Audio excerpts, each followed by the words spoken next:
blustering wind, biting cold, an unending dark, starless skies, thick mounds of snow to trudge through. Day after day, week after week, month after month, year after year. The darkness in our lives can persist seemingly endlessly. We accept it, we prepare the journey, we step out onto the path, but sometimes it feels like we're stuck in an endless time loop, not dissimilar to a certain Bill Murray movie. But then it happens. It starts as a distant speck of orange and starts to take on tones of yellow, and it grows brighter and brighter.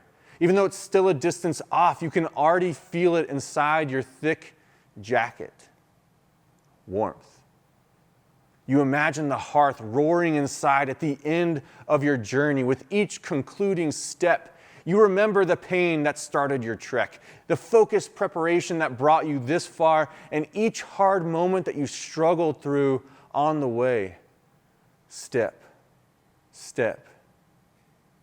And then your hand grabs hold of the warm handle. Now I want you to process this question. What do you do once you're inside? Imagine the room is filled with loved ones. There's a comfy cot next to the fire. There's a feast-filled table. There's a newborn to rejoice over. What do you do? With no expectation after the journey you've been through, do you celebrate? Do you rest? Do you reflect? Do you replenish? Do you show awe? Maybe another way to think of it is you've been confined to your house for months, impounded by a harsh winter or a pandemic. And then for one glorious day, the sub-zero temperatures break for a beautiful, sunny, warm day. How would you spend that day? Resting on a blanket in the sun, gathering every loved one possible for a delicious meal, going on a hike to take in every ounce of beauty?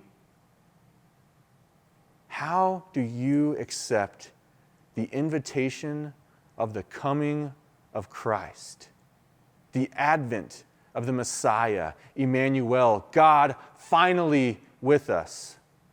Because God sets it out all before you as you finally come into the presence of the One. Rejoice, replenish, reflect.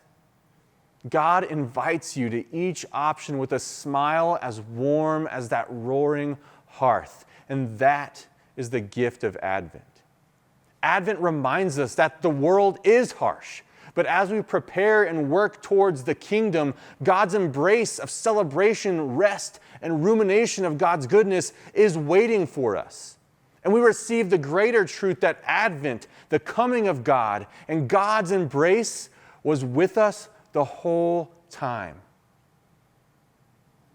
No matter where you are on your journey, if you haven't made it to your destination yet, if you're still in darkness, if you're still preparing the best you can, if you're lumbering on your journey, we hope you also know this truth. God is with you. God's invitation already embraces you. God accepts you exactly as you are. God welcomes your desires and invites you to celebrate, to rest, to see God's goodness. Jesus has, is, and will come to you. Advent is here.